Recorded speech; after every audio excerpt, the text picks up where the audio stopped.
Hello out there on Facebook land. Welcome to my weekly live show, episode number 12, Embodying the Energy of Money. So, who out there would love to embody the energy of money? And what does that actually feel like? What would it actually be like in your world to embody the energy of money? So, first of all, when you get the energy of money, and when I say the word money, what comes up for you? Like, is it heavy?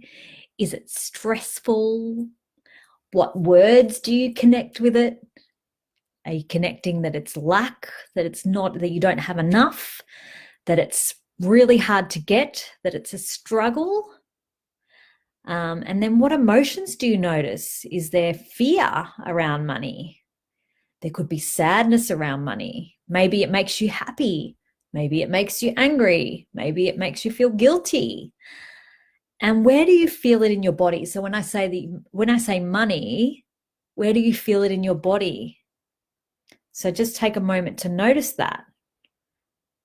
And if you can't feel it in your body, have you made it outside of you?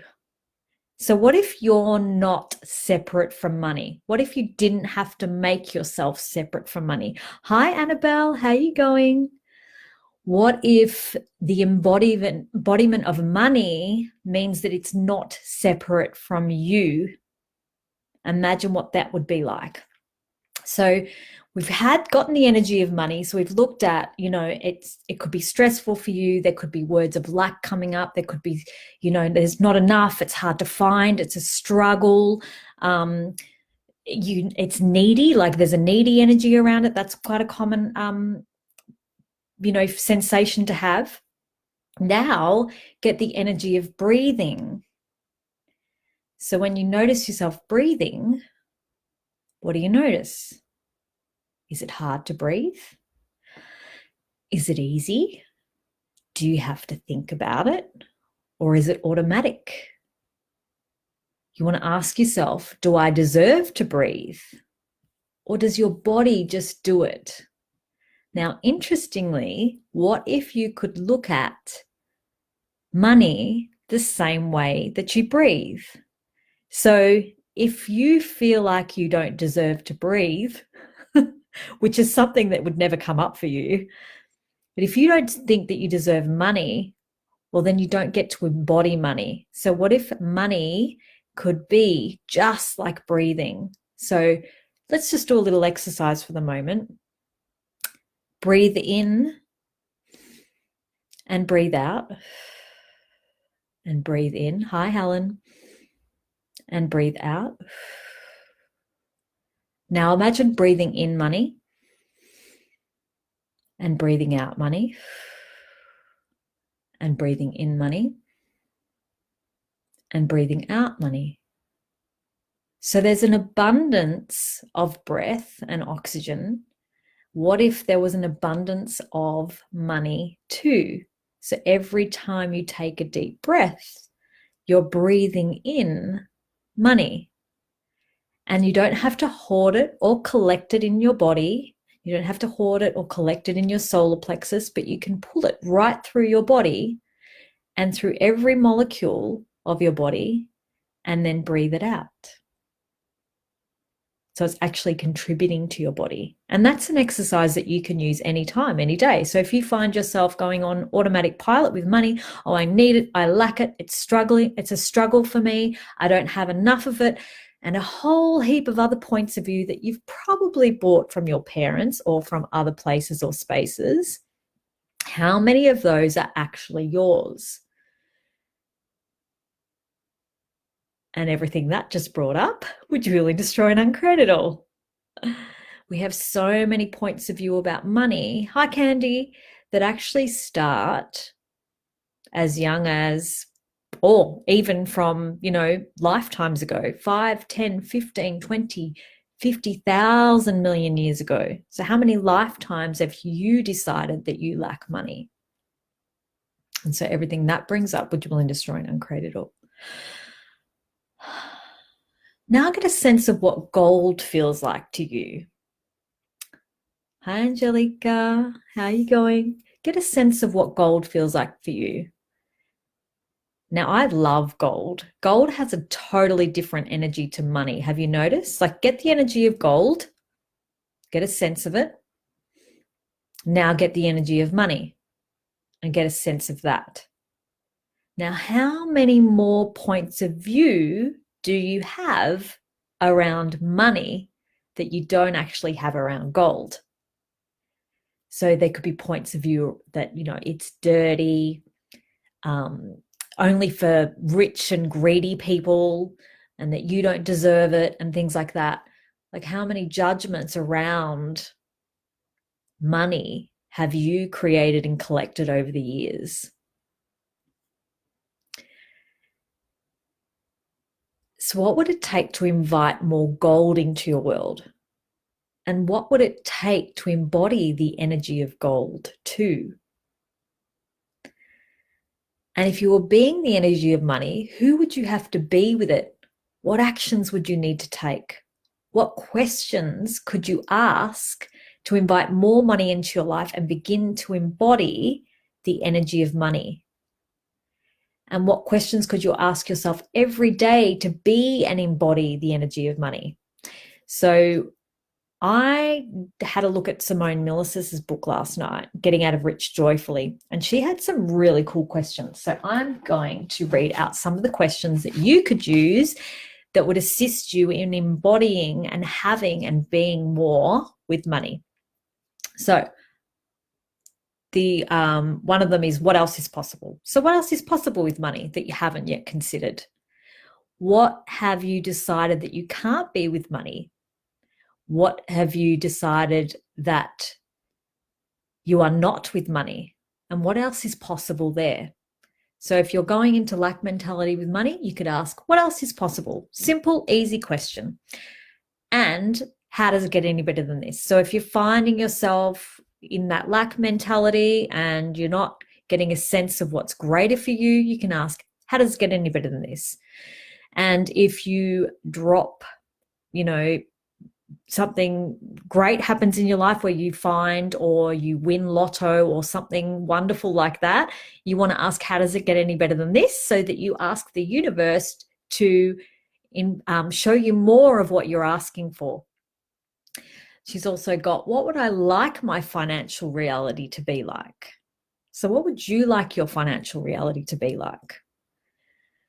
What would I have to be or do different to create that? So a lot of the things that we want to create, we don't create because we've decided we don't have the money for. So we wait and wait and wait and wait until we think we've got the money to create the things that we'd like to have. What if you didn't have to have money to create the things you would like to have? What if your choice is what creates? So as soon as you make that choice to the universe provides you with what you require. Now, I often do this. I don't have the money for something like upfront, and it could be a substantial thing like buying a new computer or something like that. Like, I've just had to buy a new computer because my computer died in the last couple of weeks. It wasn't playing fun anymore. And I didn't have the entire amount for the computer that I desired. I had some of it. I didn't have the entire amount up front, but my business required it. So I bought it, I put it on credit, I've already paid it off, right? Within those 30 days, because, whenever you put anything on credit, you want to pay it off before you start to pay interest. Otherwise, you're paying way more than what you paid for the item, obviously. So ask the universe to contribute to you. And in my case, I asked the universe to contribute to me with that choice, and I asked my business to contribute to me with that choice. So other questions you can ask, what can I be or do different to generate more money right away? And you might get the awareness like, I could call someone. Oh, I need to go down the street corner for some food. And then suddenly you meet someone that creates more in your business, and so on and so forth. What can I put my attention on today that will increase my money flows? Now, if you've got a business or you're just working a 9-to-5 job and you're only putting your energy in that 9-to-5 job and nothing else, and you're in a business and you're not putting your energy in that business and not putting your attention in places and being aware of where your attention needs to be, then how can you create more for you and your world? So if you ask that question, where can I put my attention today that will increase my money flows? Then you'll start to get the awareness of what is required. You can also ask, what can I add to my life today to create more revenue streams right away? We often get stuck on the one way. This is the one way of doing things. So therefore, I'm going to keep doing this one way. And then you wonder why you don't have the money that you're asking for showing up. What else could you add? What else could you create? Could there be another revenue stream out there that is exciting for you that you can do on the side that doesn't take up much time? There are so many ways to create things. And it's just about asking the question that will create the things that you're asking to create. You could also ask, who or what else could contribute to me having more money in my life? If you're single, maybe there's, and I'm not saying you go get a man and you go get a sugar daddy and then he's the one that provides for you. It's not like that at all. It's like, what if you're single and there's a man out there that could assist you in energetically allowing you to create more money? What would that be like? And where have you shut down that as a possibility? And where have we shut down our receiving of where people could gift to us in so many ways that we haven't been willing to look at? And where can I use my money so that it makes more money for me? Right? So if like you've got a business and you don't have a website, for example, and you're saying, I'm not going to do a website because I don't have the money. But what if your business is actually calling for you to do a website so that it can generate and create more? So where are you not willing to put your money so that you can grow the things that you're asking for? If you still play small and if you still hold back, can you really ever have the things that you want? Just a question. If money was not the issue, what would I choose? So if you didn't have an issue with money, let's just hypothetically say, I don't have an issue with money. Say that to yourself right now. Now look at the energy of the things that you could choose based on that. So what would you be willing to choose if money wasn't the issue? I see so many people saying, I can't choose that, I don't have the money.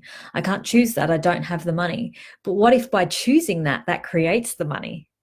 But we always think that money comes first. And guess what? What if I told you it doesn't? What if I told you your choices are what creates the money that you've been desiring and wanting your entire life? And you can ask, if I were choosing just for me, just for fun, what would I choose? So creating money, embodying money is about having fun.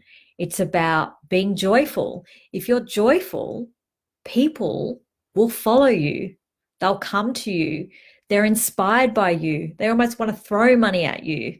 So where are you not being the joy that you truly be in your life that could allow the money to follow you? And everything that just brought up, would you willing to destroy and uncreate it all? And who else? What else? Where else? So where else? Who else? And what else where is the money that I'm asking for? Where is it hiding? You know, it could be on the ground. It could be in Lotto. It could be in at Joe Blow's house down the street. So where is it that you're not looking? And can I have the money now, please? How many of us are resistant to actually asking that question? Because we think that we're not deserving, or that it's not our time yet, or we have to work really, really, really hard before the money comes. What if none of that's true? What if that's a big fat lie that you've bought? And what if your way of making money and embodying money is totally unique to you? And what would that be like? So, what if you ask, what is the greatest amount of money I am willing to be? What is the greatest amount of money I am willing to be? So what is that for you? Like, everyone has a particular dollar sign. It's sitting in their bank. They get to a certain level. It could be 10,000, it could be 20,000, and then they can only reach that threshold before they spend it. Could even be 2,000, but they have this sense of, I have to get rid of it because I don't feel like I deserve that money, or I don't think that I can have money. So what if you could break that glass ceiling and burst through your perceived limitations or your judgments around money and see what could be creative for you? So hi, Fatma, Veronica, Eve, and Kylie. Awesome. Thank you for joining me. Ashley, how are you going? So I love the judgment process with money. So what is your judgment of money? What's your judgment of money? It's dirty. It's hard to get. It's a struggle. It's painful. People take it away from me. Like, what is your judgment with money? And what is your judgment of you in regards to money? Are you terrible with it? I can't seem to earn it. It goes out too fast. So have a play with that. Like, have a look at what is your judgment of money, and maybe start writing those down and getting clear on what those are. Because sometimes this stuff's hidden and it's unconscious. And we're saying it so much to ourselves, and we're in automatic pilot that we're not even clear and aware of where we're doing it. Automatic pilot. What a fun place to live in. So pay attention to what you think, do, and say when it comes to money, especially what goes on in your head. Because a lot of the time we verbally say things, oh, I'm really good with money, or, you know, and we ask these questions, what would it take to have all the money I'm asking for? But if you've got going on in the back of your head, oh, but I'm not deserving of that, or that's never going to happen to me, then you're not actually congruent with the question that you're asking. So just be aware of where you are creating imbalance and disharmony with your asks and your questions. Yeah. So let's just look at a little exercise. Let's look at, when was the last time you worried about money? I get a sense of that. Might have been this morning when you woke up. Might have been when you looked at your bank account last. It might have been when you had to pay your last bill, your toaster bill, your gas bill, your electricity bill, whatever it was. When was the last time you worried about money? Okay, now what I want you to do is, I want you to make that worry about money infinite, bigger than the universe, way bigger than the universe. And every time you think you've gone bigger than the universe, go further and further again. Now, get the energy of that worry that you had about money. Has it gone away? Get the sense of that. Now think of having plenty of money. Plenty of money. You've got lots and lots and lots of it. So much you don't know what to do with it. Get a sense of that. Now make that infinite and bigger than the universe. And what do you notice?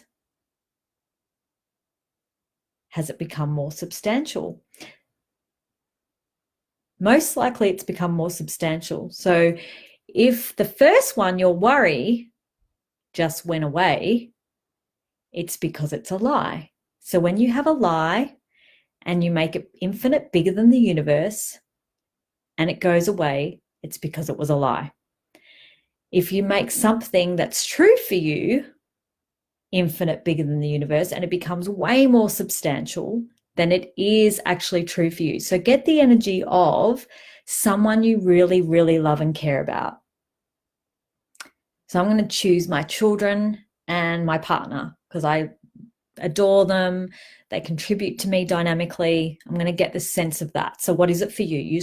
Could be your husband, your wife, your partner, your dog, your cat, your bird even. Yep. So get the energy of that and how much you care and adore that person. Hi, Jason. Hi, Adriana. And make that infinite, bigger than the universe. And what do you notice? Does it become more substantial? Do you have a lot more caring for people than you're willing to acknowledge? And what if you were willing to care for you that much? And the funny thing is, when you do these money, limitations and struggles and problems and these points of view, you're actually abusing you with money. You're actually abusing you with money. So it's like money abuse. Fancy that. So when you do infinite bigger than the universe, a lie dissipates and goes away. So you can even do this for pains in your body. And a truth becomes more substantial. So what would it take to play with that as a tool when you're looking at your points of view with money? Now, take a point of view about money. What is it for you? So could be it's a struggle. I don't have enough. I have to work really hard. It's painful. Take a point of view. Money doesn't grow on trees. All the things that your parents probably said to you when you were a kid. Yeah. Take all of those. Now make them bigger than the universe. Infinite, bigger than the universe. And poof. And let them dissipate. Now, what would it be like to now totally embody a different point of view with money? What would that be like for you? So what would you like to start asking for that's greater than you've ever thought was possible? So just right now, expand out 180 degrees in all directions and occupy the space of the room you're in. Now expand out 180 degrees in all directions and occupy the space of the suburb you're in. And keep expanding out 180 degrees and make sure you go down into the ground, up into the sky and every direction behind you, and occupy the space of the world, the planet, the universe, and beyond. Now tap into the energy of all the money that's on the planet right now and all the gold that's on the planet right now, and pull the energy of all the money and all the gold through you and through every molecule and cell in your body, and keep pulling it from all directions and fill your body up with all the money and all the gold, and keep pulling it and keep pulling it, and pull harder, pull way harder than you thought was possible, and make sure you go in through the back, in through the sides and through the front, down through your crown, up through your root chakra, until you can feel or perceive every molecule and cell in your body start to vibrate, and exponentialize that even more and even greater and even more and even greater and even more and even greater than you ever thought possible. Now, what magic can you be with money? What magic can your body be with money? And what is now possible with money that you've never been willing to acknowledge until now? And keep pulling from every single direction, filling up every molecule in your body, and enjoy the sensation. What do you notice in your body? What have you noticed about the space around you?